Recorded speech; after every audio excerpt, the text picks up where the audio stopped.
के दुल्हनिया बनैबोगे, लेकिन तोहरे के दुल्हनिया बनैबोगे। शिवा क्या नाम है आपका?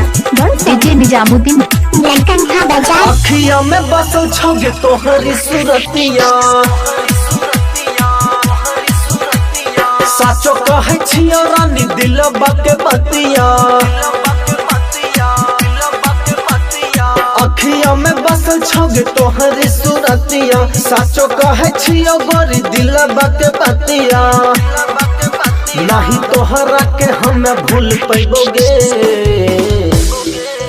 भले कोट में हम कैसे लड़ जेबोगे, लेकिन तोहरे के दुल्हनिया बनेबोगे। भले कोट में हम कैसे लड़ जेबोगे, लेकिन तोहरे के दुल्हनिया बनेबोगे।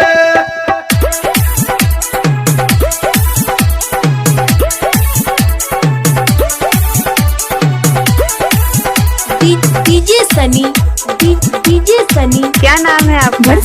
डीजे निजामुद्दीन हे गे देखे न छी तोहरा त लागे न छो मनवा, सुतलो में आब छोगे तोहरो सपनवा। हे गे देखे न छी तोहरा त लागे न छो मनवा, सुतलो में आब छोगे तोहरो सपनवा। चली जे तो गोली चाहे चली तलवार गे, हमरे ही हाथे सज तो मंगिया तोहार गे।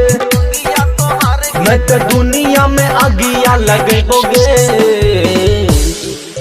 भले कोट में हम कैसे लड़ जेबोगे, लेकिन तोहरे के दुल्हनिया बनेबोगे। भले कोट में हम कैसे लड़ जेबोगे, लेकिन तोहरे के दुल्हनिया बनेबोगे। लेकिन तोहरे के दुल्हनिया बनैबोगे,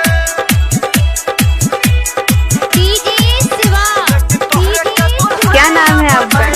डीजे निजामुद्दीन जानो से ज्यादा प्यार तोहरा से कर छियो, तोहर पे जिए छियो, तोहर पे मर छियो।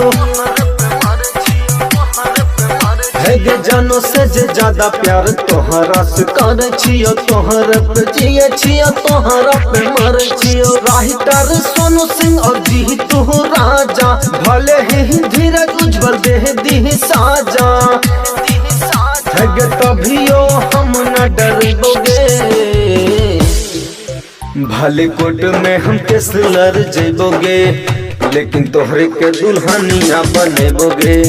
भले